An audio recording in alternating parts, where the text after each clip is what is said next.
Hello and welcome to today's Hotel Investor Marketplace webcast produced by Hotel Brokers International. I'm Joe Kennedy, broker member of Hotel Brokers International and president of Crystal Investment Property in Portland, Oregon. We're pleased to have you with us today for David Moore's presentation on using retirement accounts to buy real estate. While everyone is continuing to join us for today's webcast, I'll share with you some brief information about Hotel Brokers International in today's webinar. Hotel Brokers International was initially founded in 1859. Hotel Brokers International is the leading network of real estate brokers specializing exclusively in hotel investments. We provide assistance in every phase of the hotel brokerage process, from hotel evaluations to closings. You can visit HBI on the website at hbihotels.com. To ask a question during the webinar, just please type your question under Ask a Question box below the webcast player, and we will answer as many questions as time allows. We have also included some attachments and links which can be found under the Attachments button. The attachments will be available during the webinar, as well as later today when the recorded event is posted on our website for on-demand viewing at hbihotels.com. We would also like your feedback on today's webinar. We hope you will just take a moment to let us know how you enjoyed the webcast today. You can do this either under the Rate Us button at the bottom of the webcast player. And finally, the Details button allows you to share the webcast via your social media account with others, and we invite you to do that. Now, I'd like to welcome our speaker, David Moore. He is the founder of Equity Advantage Incorporated of Portland, Oregon. Equity Advantage has facilitated thousands of exchanges over the past 19 years. In 2008, David and his brother Thomas founded IRA Advantage to structure self-directed IRAs. We're thrilled to have David with us today, and I'm happy to turn things over to him now. David? Hey, Joe, thanks for the introduction. I guess the first thing I want to say is actually the Equity was founded in 1991, so it's a little more than 19 years. But yeah, and what happened is my brother and I grew up in the Bay Area and moved to Oregon in 90 to buy property, and when we got here we needed exchange work done, and there was nobody here to do it at that point. And when the final guidelines for 1031 came down in the fall of 91, we had already put the company together, and so we moved forward there. And the IRA business came to be because we had so many clients in the 1031 world wanting to use their retirement accounts, and then they'd been told they couldn't do it, to go buy more real estate or combine with 1031 funds or whatever combination thereof. And there really wasn't many sources out there for information in this field, and so we said, okay, this is what we do. We've been doing it for a long time, and our clients seem to need this, so we put IRA Advantage together to handle the retirement side of the business. So what we've got today is an hour-long presentation, and we've got it'll cover everything from the basic rules, setting up the accounts, how to write offers, what you need to be aware of carrying the property when you sell it, what happens, leverage investments, and we'll finish up with some examples. So, as you said, Joe, only dumb questions is the one that's not asked. So, we're definitely going to be able to address those things during it. If it's something I'm going to address on a later slide, we'll sort of push it back until we get to it. But with that said, we'll get going here. And I guess the thing I'd like to say first off is if you look at the title of this, it says Real Investments for a Secure Future, and the real is capitalized. And Joe, you've been in the real estate game for a long time, and if you look at investments, I guess I'll just ask you quickly. It's like, what is real estate considered in the investment world? It's really considered an alternative investment, and therefore, at least in my mind, it sounds sort of more risky. And I would put it out there to people. It's like, can you name an older investment than real estate? And I really don't think there's anything out there. Maybe precious metals, stones. You were going to say something, Joe? No, I'm saying absolutely. Yeah, the oldest. Yeah. The oldest form. So when we look at this stuff, and I'm sure everybody in the audience has heard an ad or seen an ad recently for precious metals, and if you look at what that is, what are they selling? They're selling those metals as they are also an alternative investment, but they're selling it as a tangible asset inflationary hedge. And I'll put it out there to you. It's like, well, what do you deal with every day? What is real estate? Real estate, tangible asset, inflationary hedge. But unlike those metals, it doesn't have to go up to make you money. So, and I'm sure your investors are all aware of that, right? I mean, you got somebody else paying the debt service, you got interest deductions, depreciation, you get somebody else buying the property for you, and at the end of the day, typically it's going to go up too. But that's why we say real investments for a secure future. And you know, the next hour is about getting everybody on the same page, understanding how to get started. Now, you might come out of this thing with more questions than you went into it with. Understand this whole concept's not, you know, that old. It's in the mid-70s when IRAs were started. What we're talking about today has always been possible. The rules have never changed. So it's not new. It's just something that's getting more speed as the markets get higher and people are looking to, you know, preserve more capital and maybe what could be perceived to be a more secure investment. So, and a little more control. Yeah, exactly. So, and the other thing that I'd like to say is we always talk about investing in things and reducing risk, and I don't think anyone's going to argue out there, the more you know about something, probably the less risk you're going to have in it. But if you have specific knowledge of something in Wall Street, you're not really allowed to use that. If you are a mortgage broker and you want to make loans using your retirement account, you can do that. So, I mean, when we're talking the self-directed world, you're a real estate investor, you've got a whole bunch of other things going on, or a real estate broker, you've got the ability, maybe you have better knowledge on things and you can use that. So when we're looking at this field, unlike the Wall Street world, you can use the knowledge you've got. So the first slide we've got in here, it just says, what is self-directed IRA? And this is something that I want to stress. If we look at it in the most basic sense, if you look at that frame, it just says self-directed is not a legally defined term. It's just a term that describes an account that allows you to do what you want to do. In the most basic sense, all we're doing is moving from a custodian that won't allow you to do what you want to one that will. Or if we're talking about 401k plans, we're just moving, migrating those funds from a plan that won't allow you to do what you want to one that does. And so any restriction you've got on investment is not, typically by, IRS, code. It's just by the sponsors, their guidelines, what they want to see, what the custodian in the IRA world wants to see, or what the 401k plan sponsor, what they're going to allow that plan to do. And what's interesting to me when we're talking about 401k plans, a lot of times people call up wanting to do something, and it'd be very easy for me to say, hey, let's just replace the plan and take care of you and get you into something that's going to allow you to do what you want when you want. But I always ask to see the existing plan, and it's unbelievable how often the existing plan will actually allow them to go do what they want to do. If they want to go buy a motel, hotel, a lot of these plans will allow them to do it, even though the administrators or trustees tell people they can't. And an example of that, I've got a client that's actually a real estate broker, but he's a CPA and a retired IRS auditor, and he came to us probably the last 6 months, and he was wanting to use a plan to go buy into a tenancy in common project that somebody's working on, and he had talked to his financial people, the plan provider. They said he couldn't do it. I said, well, why don't you send the plan over? I looked at it. It allowed him to do it. And so we got on the phone, talked to the administrator, and he was arguing with me about it. I said, well, look, it's easy for me to just take him, and we'll do that, but I'm trying to keep him as your client, and your plan's going to allow him to do it. And he said, well, let me talk to my legal. And he said, well, came back later that day or the next day, and they said, well, it's going to take 60 days for us to approve the investment. So ultimately it changed. But I guess that 60-day comment is, whenever you're looking at this stuff, understand it takes time to create the investment vehicle. And so the best thing you can possibly do is get ready before you have that investment in your sights. And inevitably what happens is people sit back and then they don't contact us until they have that investment in their sights. And when we talk about making those investments, when we get those slides, you're going to see that's not the best time to check in with us. Do you find that is the major issue, is that people just aren't aware that this is, out there and be able to be used?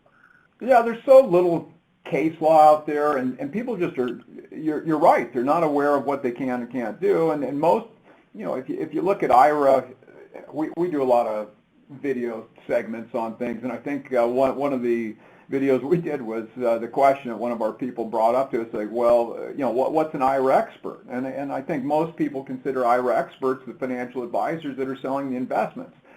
They know the investments inside out, but as far as what an IRA can or can't do, or a 401k plan can or can't do, that's not what they're trained to do. And it's not their fault. It's just that's not something they're dealing with.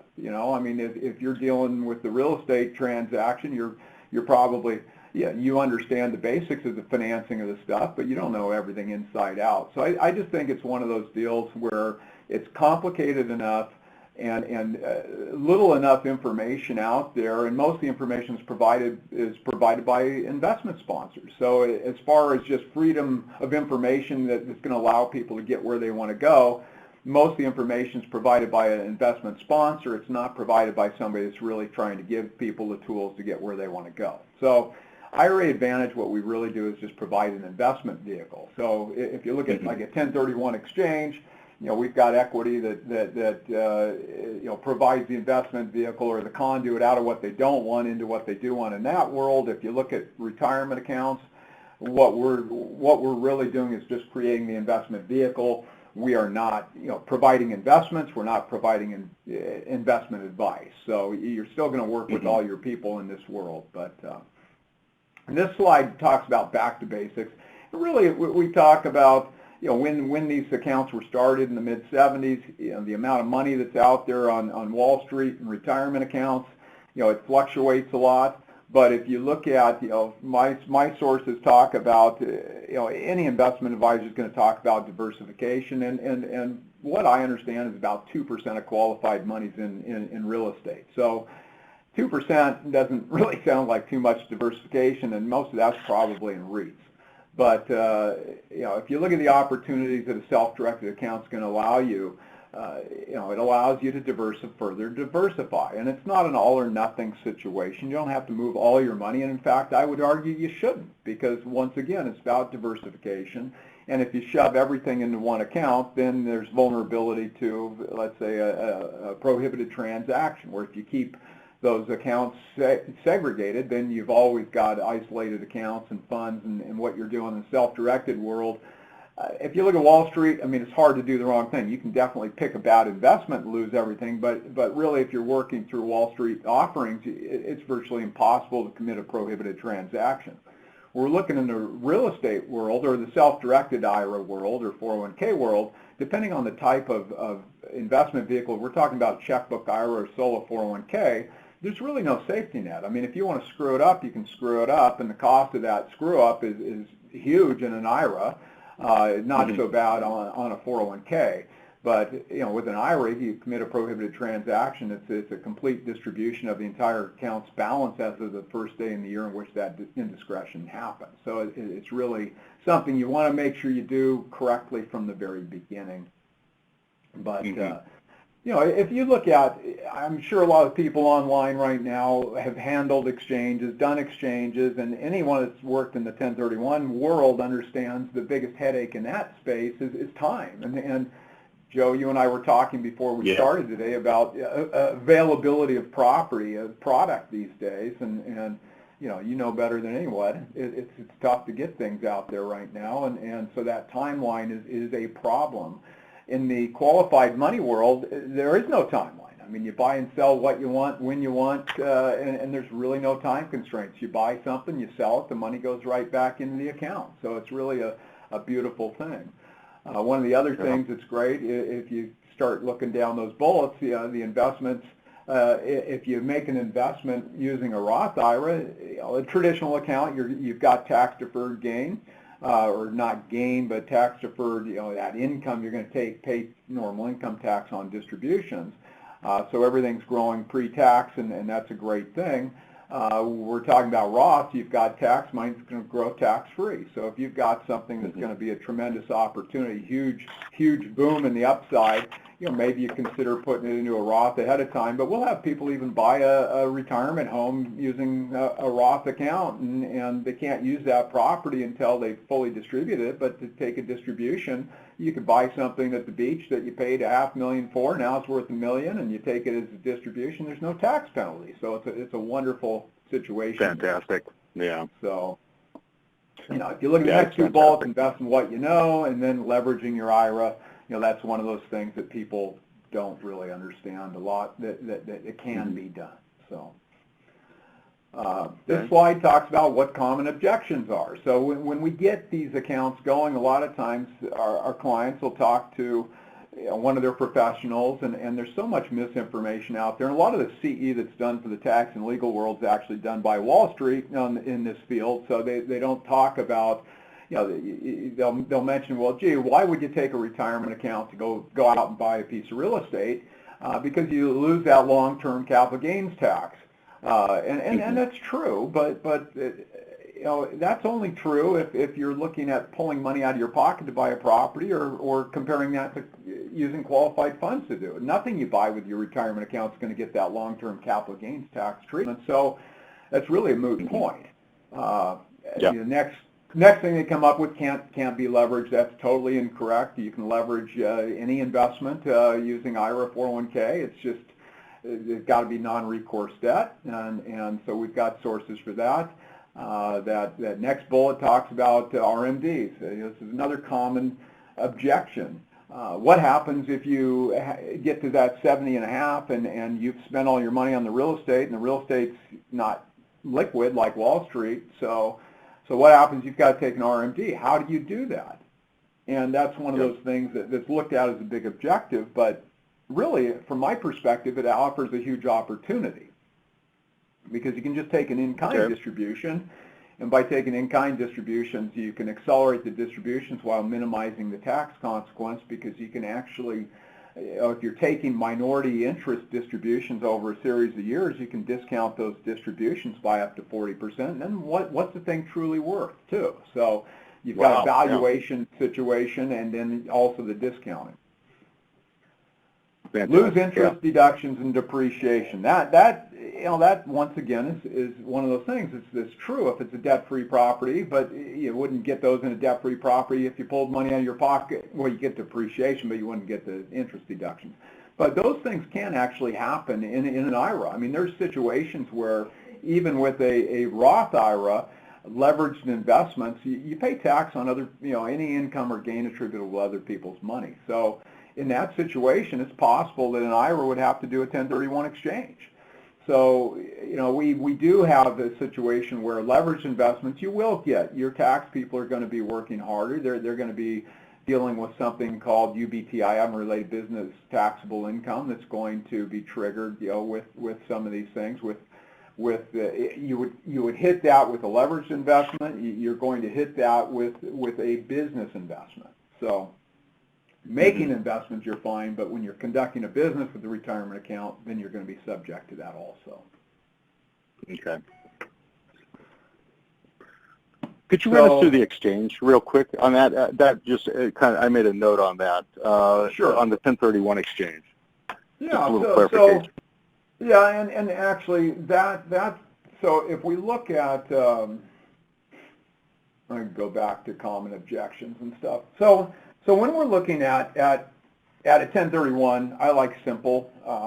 So I always break it into 4 basic components. If somebody's got gain on a property, and once again, gain has nothing to do with profit. Gain is just a tax calculation. So, unfortunately, during the crash, we had people losing properties, foreclosures, or short sale situations, and a lot of times people would walk away losing everything, and actually have a tax consequence in that situation. If you lost a home, primary residency, tax relief, 1031 you didn't, and because the government treats the debt as the sales price in a foreclosure. If the debt was greater than the basis, then you got gain. So when we're looking at the reverse, or just any 1031, one, it's got to be an exchange. Somebody's going to give us something, we got to give them something back.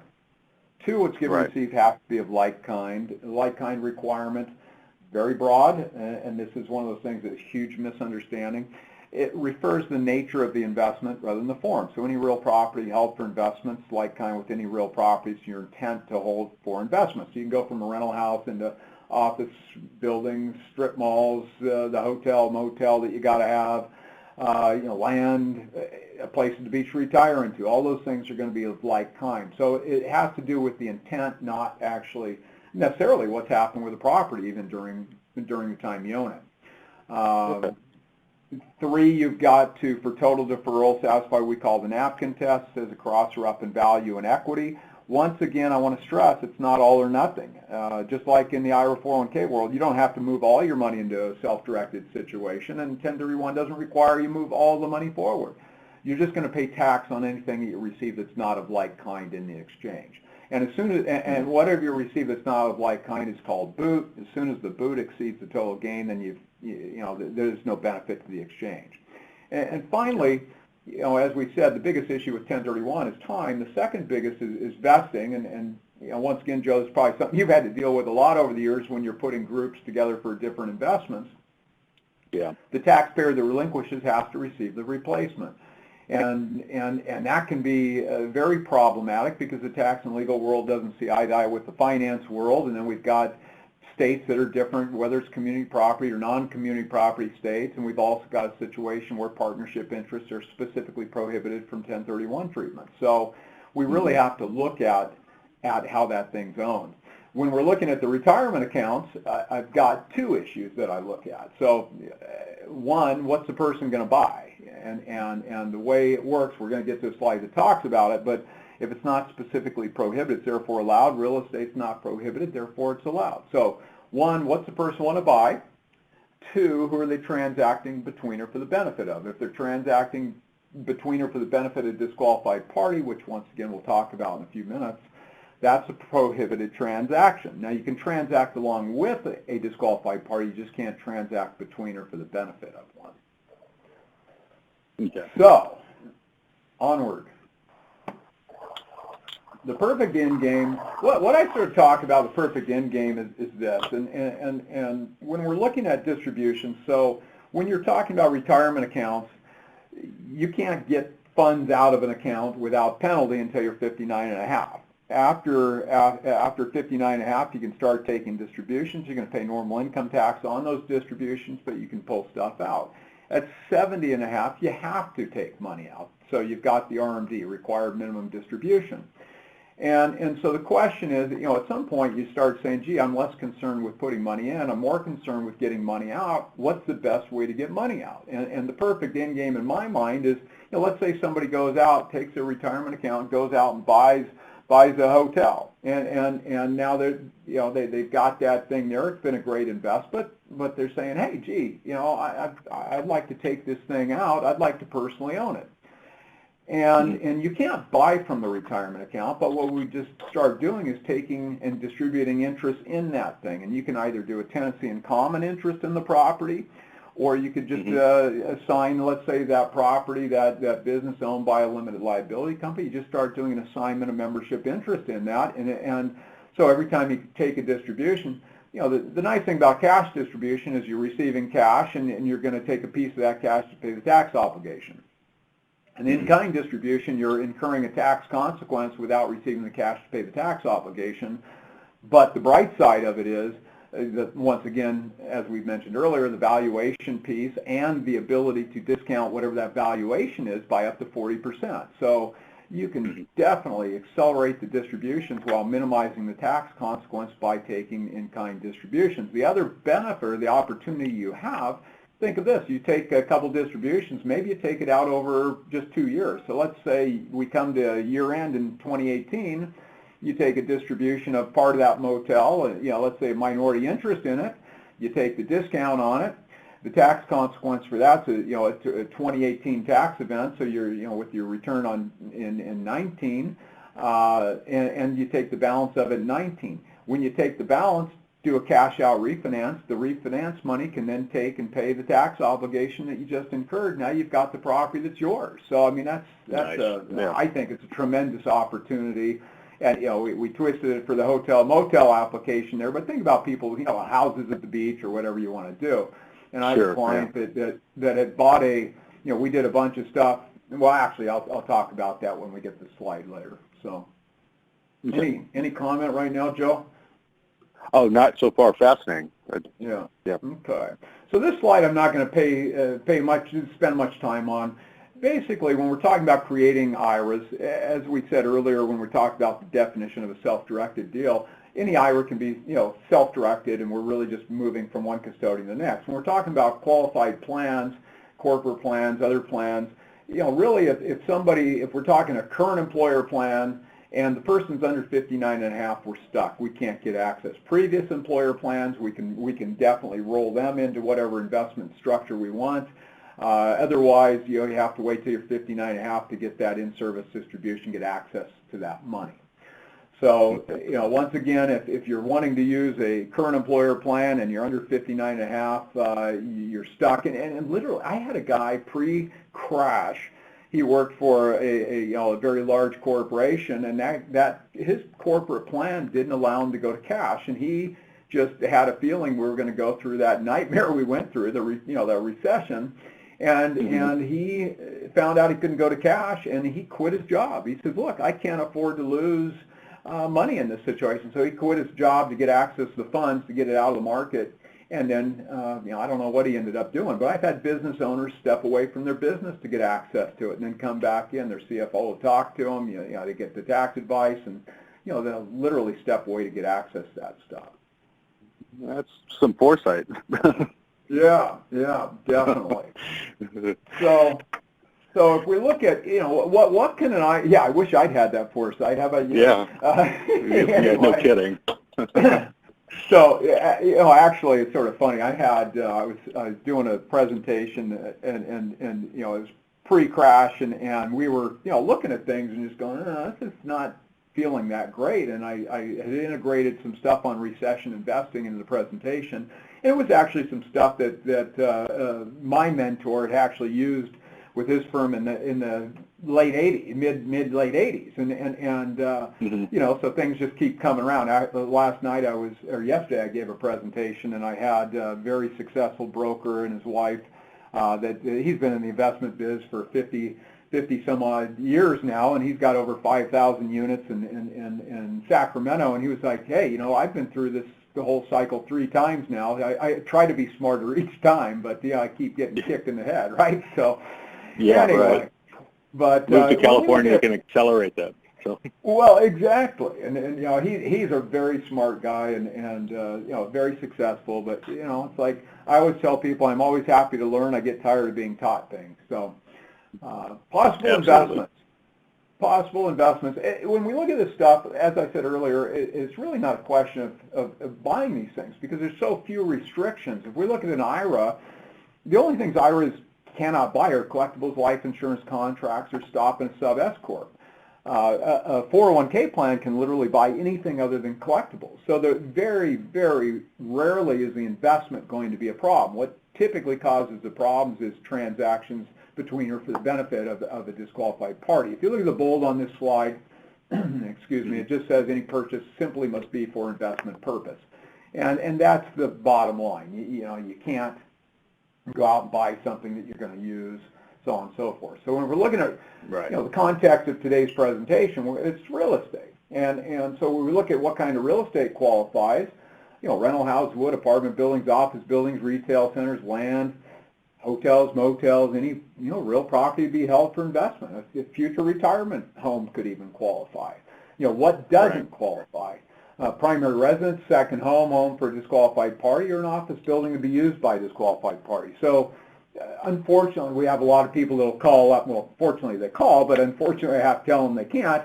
We have a lot of people that will call up wanting to buy the building that they are leasing or renting, and they'd like to use that and then occupy it for their business, and really they can't do that. Now, never say never. If you were buying a business and the business and the real estate, and we did what's called the acronym's sort of unfortunate, a ROBS, a rollover business startup, that process would allow you theoretically to do, everything. I mean, you can make an investment, get an occupation, everything using that process, and we'll talk about it a little bit later with another example that we've done. So. Okay. So, 1, what's the person going to buy? 2, who are they transacting between or for the benefit of? Any transaction between or for the benefit of disqualified parties is a prohibited transaction. So, who's a disqualified party? So, just think in the context of lineal ascendants, descendants, their spouses, or any other legal entity owned and controlling interest by one of those parties. What's interesting is you can actually transact along with a disqualified party. You just can't transact between or for the benefit of one. And the other thing that's interesting is siblings would be okay. So Joe, if you and I are brothers, I mean, I can loan you money, you can loan me money, I can buy you a home, vice versa. So siblings, cousins, aunts, uncles, they're all fine. And you know, I mean, I always laugh because it's like, well, you know, if somebody wants to rationalize that, I don't think there's any way to rationalize it. So that's just the way it is. So that's typically where we're looking at things. So, you know, what about these disqualified parties? I mean, what causes problems? So prohibited transactions, borrowing money from an IRA, 401k plan, you can, you know, actually borrow half what's in it to a max of $50,000, but with an IRA you can't do that. Selling property to your IRA or buying from your IRA, unreasonable compensation for management. That one's sort of a tricky one for me because sweat equity is not okay. So I would argue there should never be any money flowing between you and your retirement account, period. But you know, since sweat equity is okay, maybe there is an argument that you should maybe receive some compensation. But I just think that's a minefield. So that's there to support, you know, my legal counsel's statements. But it's one of those things that's tough. So. Okay. Using your IRA for security for a loan, you know, that's a prohibited transaction. You can't personally guarantee a loan to your IRA, you know, that your IRA has either. So it's got to be a non-recourse IRA 401k compliant loan if we're talking about leveraged investments there. So and then we've got, you know, if it's, you know, leveraged investment, you know, we're going to have a situation where we've got tax exposure on any income or gain that's attributable to other people's money. So if it's a 50% loan to value, and while we're on this topic, typically think if you're looking at an IRA 401k compliant loan, you're looking 60-65% probably at most loan to value. They're going to want to see at least 15% reserves. They want to loan to somebody that's got previous experience with investment real estate, you know, and the loan's probably going to be a little bit more expensive. I look at it and it's like, it's really interesting to me because when we're talking about IRA 401k owned properties, the people that buy these things, I mean, they're more conservative with this money than they are even with the 1031 money. And it's really interesting to me because I rarely have a 1031 client come in the office. And it really doesn't seem to matter how much money we're working with. But IRA 401k clients, we have people that come in every single day and, you know, they just want to see us. And in that space, you know, the qualified money space, we don't touch their money. And as I said earlier, we're not selling investments or giving investment advice. It's all up to them. But they just are very cautious when it comes to that. So. Yeah. Anyway, once again, I want to stress that, yes, you can get a loan for a qualified account in the real estate world. It's just got to be non-recourse. And if we're talking IRA-owned assets, you're going to have tax exposure on any income or gain attributable to other people's money. So if it's 50% loan to value, once again, half the gain is going to be taxable. For somebody, let's say for you, yeah, I mean, you guys have accounts. I know that you use. If we're talking 401k plans, then we don't have that tax exposure on leverage, which I think is a huge advantage of a solo 401k over an IRA. Yeah, so do I. So, you know, how do we establish one of these? And this slide, you know, really that first slide on defining a self-directed account sort of says it. I mean, if we're looking at creating a basic account, really we're just going to move money from one account, one custodian that won't allow you to do what you want to one that does. And typically, if you're working with us to do that, you're going to fill out a 2-page application. You're going to return that along with the current account's most recent statement, a copy of a photo ID, and we're going to take that information and establish the custodial accounts. One of the forms that we end up putting together and getting back to our taxpayer in the IRA world is a transfer authorization form, which allows the new custodian to go to the old custodian to get the money. And so the taxpayer doesn't even have to initiate that transfer. If we're talking 401k plans, whether you're funding an IRA with a 401k plan or funding a new 401k plan with a 401k plan or moving IRA money into the 401k plan, the taxpayer, the investor, is going to have to initiate those transfers. But we're talking IRA to IRA, really it's a very simple process, and we're just moving from one custodian to another custodian. Okay. If we're talking about a checkbook IRA, and let's define these two things real quickly. A basic self-directed IRA is an account that will require the custodian's approval for any investment. So you're going to maybe write up an offer, and the tricky thing is that you cannot commit a prohibited transaction, make things happen. So with a basic account, the deeded owner would be the trust company for benefit of a taxpayer's IRA. And therefore, negotiating the deal, the negotiation should be between who? The seller and that trust company. I mean, and the trust company doesn't want to sign stuff, do everything else. So you're negotiating, you as the investor negotiating everything, but you can't write the property offer up personally and then sign it over the plan. That could constitute a prohibited transaction because you personally took the property off the market and the plan benefited. We're splitting hairs there, but my job is to keep people out of trouble. So we don't want to have that happen. So when you're looking at, these deals, our position is, get the account set, ready to make the investment, and then we'll move forward. A checkbook IRA is a beautiful thing because it takes and removes the custodian. Now, most custodians are going to have a 24 to 48 hour, funding policy on investments, but you've got to get all the paperwork together, submit it to them, they will approve it. If they do approve it, then they'll make the investment. A checkbook IRA, the investment the custodian's involved with, if you look at this bubble chart here, we're going to move whatever type of account it is into the new custodial account or accounts. We're then going to create the limited liability company. The member of the limited liability company is the trust company for benefit of that IRA. The manager of that limited liability company is typically the taxpayer. So as the money's moving from the old accounts into the new accounts, we get the LLC all put together. Our client goes to the bank, opens an account in the LLC's name and federal tax ID number, and they're, as manager of the LLC, they're signer on that account. As soon as they get the account open, they're going to get us the account information. We're going to direct the investment into that LLC. So instead of, let's say, buying some Wall Street offering, they're just buying the membership interest in the LLC. That's the investment the custodian's involved with. After that investment's been made, the taxpayer has the power of the pen. So they're going to come to you, Joe, and write, as you know. I mean, I'm just using you, but you know how it works. But Joe's just going to write the offer between the seller and that limited liability company. They need earnest money. They're going to write a check. You go to close the property, write a check. I mean, so it's a really nice thing for people. Now, the upside is you do what you want, when you want, as you want. The downside is you've got to be careful. You've got, every time you write a check, you've got to be diligent to ensure that you're not committing a prohibited transaction, period. So, we'll take it down to the extent that even when naming the LLC, we don't want our clients to use their name in it typically, because I think that sort of, psychologically isn't the right thing to do. I want them to understand, name this thing something that anytime they see a check out of that account, they know, hey, this is my retirement account. I can't be messing around with this.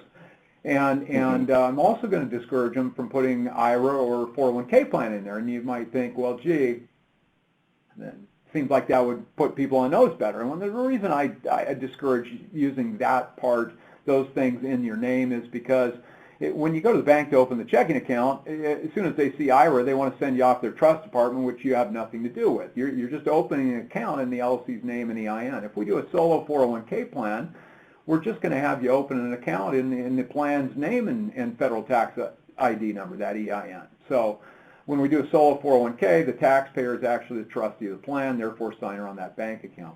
But if you look at this bubble chart, the great thing about checkbook IRA is that new IRA LLC could contain one party, it could contain multiple parties. It could contain a traditional account and a Roth account. It could contain your account and a spouse's account. It could contain personal money and plan money. It can be any combination of things there that you need. So, yeah, that's fantastic. So when we're looking at, buying the property, that basic account, I just, you can use them if it's a passive investment. Let's say, Joe, you've got a group, an investment group that's buying a hotel, and you start looking at, so you put a limited liability company together, and you've got several investors that just would like to take the most basic approach and just use a basic account, basic self-directed IRA, make that investment. It's totally passive to them, so that's going to work just fine. You would not need a checkbook IRA. The checkbook IRAs are a lot more money than a basic account is, both to set up and keep going. So if you're talking about putting investors into a limited liability company to make a larger investment, a basic account can work. You just need to plan to take the time that's required to make that investment. A basic account just won't work if you want to buy a property and manage it yourself.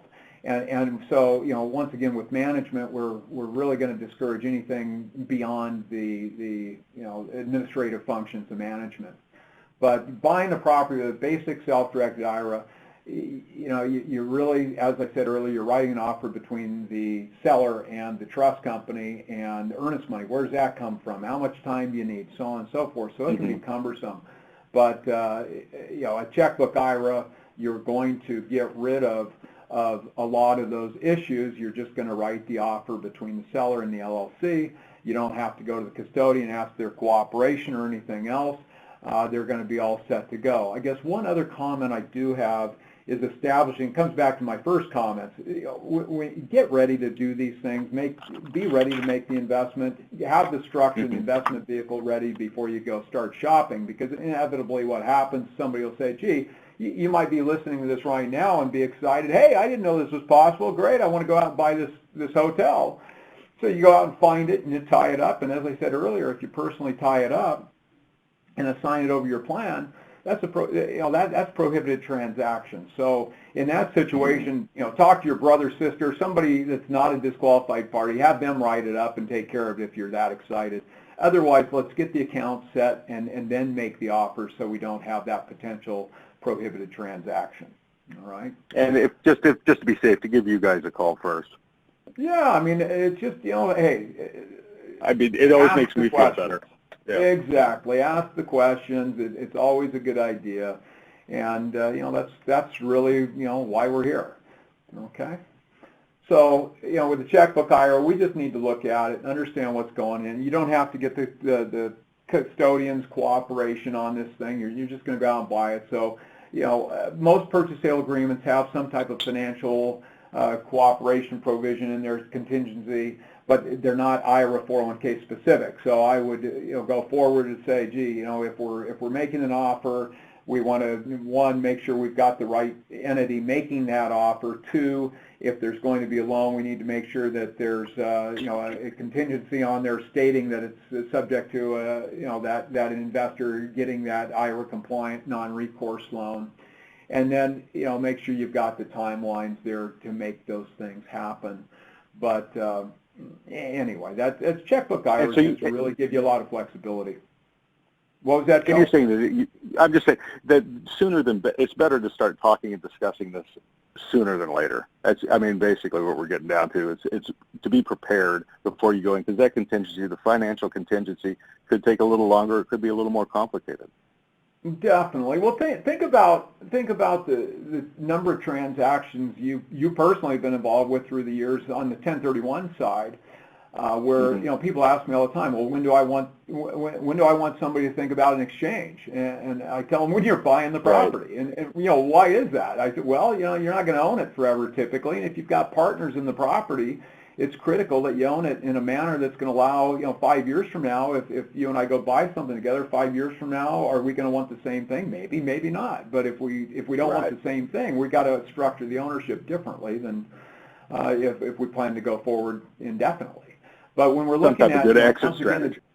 Yeah, exactly. So we've got the whole drop and swap and drop, all the partnership issues, 1031 contains, at time's the biggest problem, obviously, but that vesting issue is really problematic.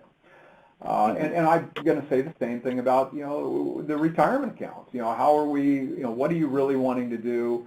what's the end game? Where do you want to be in 2, 5, 10 years, and how are we going to help you get there?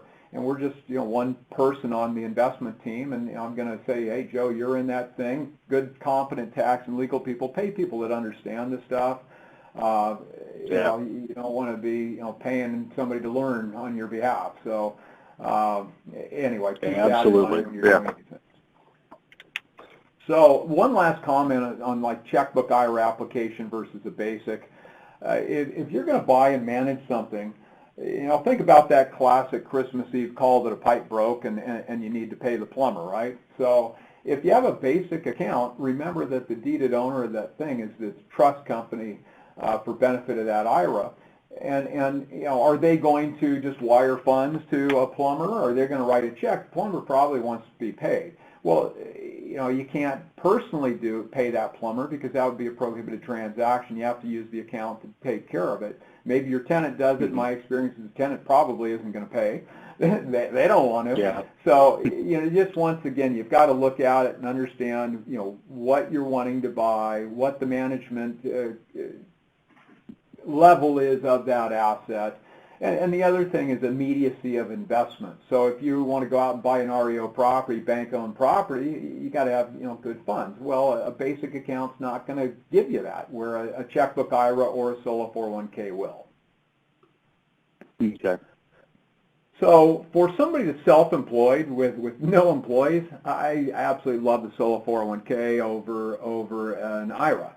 Checkbook IRAs are great. They give you immediacy of investment. They give you some protection, and give you the ability to manage properties. But the cost of a failure there is great. You've got that leveraged investment situation, so on and so forth. Well, 401k plans, as we said earlier, you've got less restriction on investment. We can't move Roth IRA money into a 401k plan, but you can do in-service rollovers. You make Roth contributions. Your contribution level is up into the high, the mid-high 50,000 range max. You've got no UBIT, unrelated business income tax, or taxable income on leveraged investments where you do with the IRAs. You don't have a custodian. Like I said, you've got more flexibility in investment, and you can borrow money against it. Half what's in it to a max of 50K. And really, the only things you've got to do, if you got more than $250,000 in the account, you've got to file a 5500 easy annually for reporting, and a lot of our clients just do their own. If they've got less than that, they don't have any reporting there. So when we're doing a rollover business startup, we encourage a full-blown 5500. But like annual administrative costs, I mean, if it's just an individual, you're just looking at amendments to the plan each year, and every 5-7 years or so, might have a restatement of the plan. If you've got a company with employees, you're going to have a TPA, a third-party administrator that's involved. It gives you a little more cost. And I guess the other comment I'd talk about, I would say if we're talking about corporate plans with employees, the general opinion of the legal world is that they're a little bit more leery of giving employees the ability to go buy anything than no matter how good or bad an employee's investment offerings are, if you've got an investment menu that it contains regular Wall Street offerings. So you got to sort of look at that and figure things. I think that's sort of ludicrous. I think you should be, if you've got good employees, you should be able to give them the opportunity to go do things that the law allows and not dumb it down for them. But that's just my opinion. So anyway, absolutely. Yeah. So when we look at these contingencies, we talked about this a little bit, but really ask for the time if the account's not set up. If we are talking about a loan, it's got to be an IRA compliant, IRA 401k compliant loan, so you need to make sure you've got something in there. And then ask if the account's not taken care of, and I think we're sort of beating this topic, but get ready and then go shop. Don't shop and then find and want to do it, because it's going to take 2 to 4 weeks to get things moved.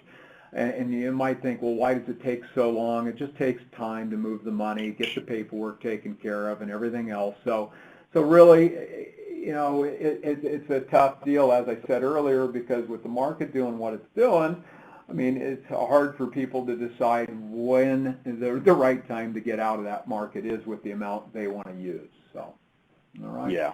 Well, you can't say it enough. I mean, really. So. What was that, Joe? I say you can't say it enough. You know that people are running up against the timeline, but it always comes down to the wire. I mean, we do them all the time, and it never ceases to amaze me. So. Definitely, definitely. Holding the property, you just got to make sure you've got enough money there to make the investment and the reserves there to carry the property if there's a dark time. Now, hotels, motels are like, multifamily stuff, right? You've got a whole bunch of things that have to go wrong to have problems. It's not like you've got a single tenant big box and the thing goes dark on you and now you've got a huge chunk of debt service to cover. So, in your space, it's a lot nicer deal because you're going to have a softer landing than a lot of investments. So, the deal is if you buy dirt, you better have enough to make the investment and then, cover the annual costs via additional contributions if you're able to make them, or, with the funds that are in there. Obviously, dirt's not going to give you cash flow, so you're going to have enough money there for taxes, insurance, so on and so forth, those carrying costs. One comment I want to make, when we were talking about that bubble chart on the checkbook IRAs, we talked about combining a whole bunch of different people or entities into that LLC. If that LLC contains a number of disqualified parties, the initial funding of the LLC is fine, but we can't have money come in from a disqualified party in the future. So it's critical. If you've got a single member checkbook IRA, we can always have additional contributions go into that, and the contributions made to the custodian makes an additional investment in the account, and the LLC has the money. But if we're talking about a multi-member LLC with disqualified members, then we can't have additional investments in the LLC because after it's been funded, that entity is in itself is a disqualified party to the members. So we've got to be very careful there. Selling the property, you're just going to list it and sell it as you normally would. And actually, one last comment on the last slide is the money that's coming in. Like, so let's say you go out and you buy the hotel, motel, and then you got the cash flow off the thing. It's coming in there, and you're saying, gee, now I got all this money there. What do I do with it? It's not. I've got to have it working for me. What can I do? And well, you can put it in savings account. You can buy other investments. You could, shove it back into Wall Street, and you can shove it back into Wall Street two ways. One, by just opening an investment account in the LLC's name and EIN. The great thing about that is it's easy. The downside of that is whatever's in that account is still encumbered by what you're doing in the self-directed world. The other way to do it is just move the funds back from the LLC through the custodian back to your Wall Street people, and that way it's totally isolated. And as I said earlier, the nice thing about that is that you could screw up the self-directed account, you still have everything there intact. So it's really important to look at that stuff and sort of understand what you're wanting to do there and what your options are. So, when it sells, the funds are just going to go back in the account. They're going to sit there until you make the next investment. And unlike a 1031, it could be next day or it could be next year. It's really a great opportunity for people. Few examples and then we're done. So I think we're actually, we have about 7 minutes left. Is that when we need to be done, Joe? Or so these are examples of real investments that have been done, real clients. And this guy actually came to us and said, hey, I've got a buddy that's got some property. This is during the crash. He was having a hard time, couldn't sell the lots that he put together, and this guy says, hey, I think this is an opportunity to help a friend out and diversify my retirement account. So he took, and a lot of times people sort of dip their toe in the water in this world too. So what happened in this situation is he just moved enough to buy the lots, a couple lots first, and then he started asking some questions. Well, hey, what else are people doing? What else can I do with this stuff? And he actually invested back, and so we did checkbook IRA for him, and the second investment he made was into an apartment complex that was a tremendous investment. He was a tenancy in common owner of it, and he doubled his money on that in the next year, 2 year time. So he's been thrilled with this process. And actually we ended up talking about ultimately he was going to move and buying a condo with the funds after the apartment complex sold. He was going to take the funds, go buy a condo that ultimately would become his residence in the future after it had been taken as a distribution. So he really did a lot with it and started small and just grew that account. This slide is an example of this. This is a real estate broker that had come one of our classes, and she just said, look, over the last decade, I've been pretty static with my Wall Street portfolio, and I would like to use the money to take advantage of some of the opportunities I was seeing in the real estate world at this point in time. So she said, look, I found this property. I worked with this contractor. The contractor had run out of money, couldn't finish the project, the bathrooms, the kitchen. Therefore, it wasn't financeable, and so she said, hey, look, sell it to me at this price, and I'll give you 1/3 of my net profit. So she bought the property, had the contractor finish all the work, sold the property, made $150K, gave him 1/3 of that net profit. She was thrilled. He was thrilled. Everything worked out well, and once again, just like the first opportunity, it provided a great investment opportunity for our client and also solved somebody else's problem. So it was really a great situation. The third example is somebody that a very successful doctor. He had put together institutional medical clinics in large corporations. He had lots of income property. And he had called up, he was referred in by a broker asking about buying a mobile home RV park, and so he started asking questions. I said, sure, you can do that, and he said, well, great. I said, well, would you like me to send any information out to you? And this is a great guy. He and his wife, they're retired at this point, and they have property in Texas, a house in the desert, a house in Hawaii, a big boat in the islands up in Washington, and just enjoying his life. And he says, well, I don't need you to send any information. I'll just come see you on the way up the boat next month. And I said, okay, that's fine. So he called up the next morning. Hey, can I buy notes? Can I buy paper? I said, yeah, sure, fine. You can do that. Do you want me to get you any information? No, I'll come see you. That afternoon, hey, I want to do this. Let's go. So once again, this was during the crash period, but his first investment, once again starting off small, getting big, was a first. He just bought the debt on a condo that had been a couple $100K in Palm Desert pre-crash, and it was selling for $70. He bought a first $35,000, paying 11%. He was just thrilled with it. He was tired of the terrible T's, toilets, trash, tennis, turnover. He didn't want to deal with that stuff anymore. So the paper was very attractive. He ended up rolling a couple million through us, and I think one of the best investments he made was a large wind power company needed some money, and he made like a 10% loan to value to them, paying 16%. And in his words, he was hoping they were going to default. So he'd end up with that whole thing. But neat guy, great opportunities. It really gave him further diversification, and he really did well with it.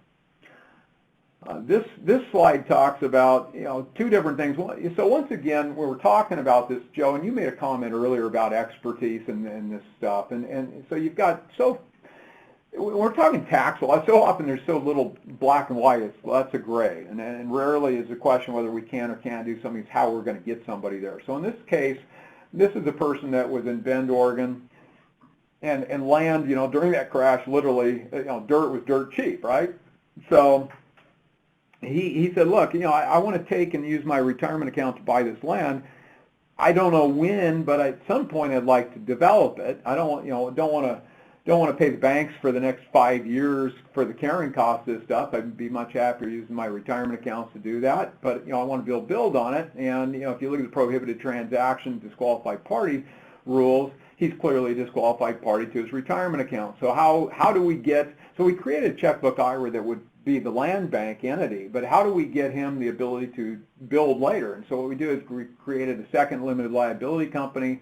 He was a 1/6 owner of that entity, and at 1/6 owner, that entity was no longer a disqualified party to his retirement account. So as they needed land, they just move it from one entity to the other, build it out, and sell it off. So we gave him the opportunity to buy up what he wanted for the foreseeable future.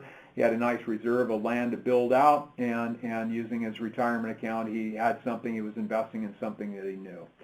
This is the last example, and this sort of imagine, like I said, this is a real transaction. And Joe, you and I talked briefly at the beginning about a client, and I should have changed this one out and given the example that we worked, I believe, through you at another hotel motel in Washington State.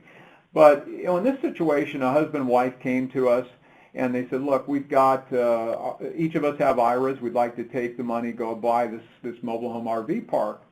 And we'd like to use our IRAs to do that. And I said, well, that's fine. We can just do that checkbook IRA. We can have each of your IRAs as its members and then go forward and you can buy the park.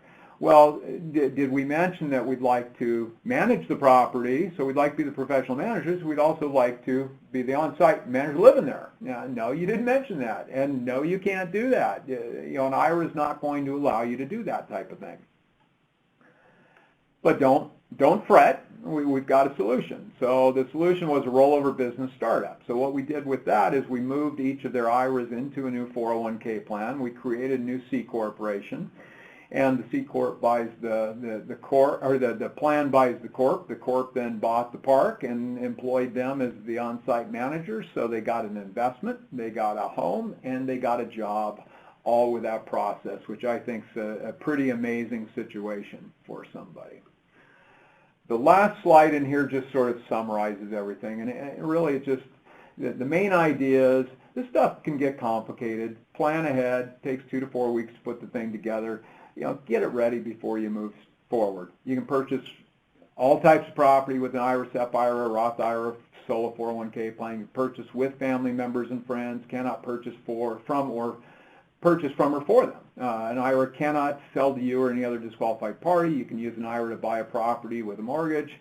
Negotiate from the deal's inception in the IRA or IRA LLC's name. If you're not ready and you find something you gotta have, get somebody that's not a disqualified party to make that offer for you. Don't overextend. Plan on keeping a nice cushion of reserves. Now, Joe, I know you probably had some people or personally bought properties that had things that needed more money. You had found problems in them after you've got them closed. And that's why we want the reserves there, because as far as your access to additional money, it's either got to be in the plan or it's got to be available via contribution, additional contribution. So it's really important to look at those things and understand that. So the last thing I'll say is real estate's a real investment, capital REAL. But thanks for the time and what comments, Joe? Joe? Hello? Can you guys hear me? I can now. Yeah. So, I'm sorry. I couldn't hear you there. So yeah, I'm all wrapped up with the slides and. Well, I know. My phone clicked off. You answered my last question though. That's fascinating. The buying a property and working on site. That's a big question. I think a lot of people have that because that's what they envision to a degree in real estate. But David, I want to thank you so much. Great information. We could go on. This is fascinating stuff. And thank you for being with us today. I wanted to give everybody a couple of reminders and just take us a moment to let us know how you enjoyed the webcast today. You can do this by clicking the Rate Us button at the bottom of the webcast player. And also visit the Attachments tab where you can view some hotel investments that we have downloaded for you. Don't forget that the Details button, you can also share this webcast via your social media accounts with your colleagues. And also this webcast and previous Hotel Investor Marketplace webcasts are available for on-demand viewing from our website at hbihotels.com. Our HBI brokers look forward to seeing many of you this weekend at the Best Western International Conference and Trade Show, booth 434, and other various upcoming events. We're going to be at the Oregon Restaurant and Lodging Association also this coming week. And you can watch the hotelbrokersinternational.com website to learn which events our brokers will be attending should you like to schedule a time to meet with any of them. Again, we'd like to thank you so much for attending today, the webcast, and we hope you have a wonderful day. Thank you, David, again. Well, my pleasure. Thank you for the opportunity.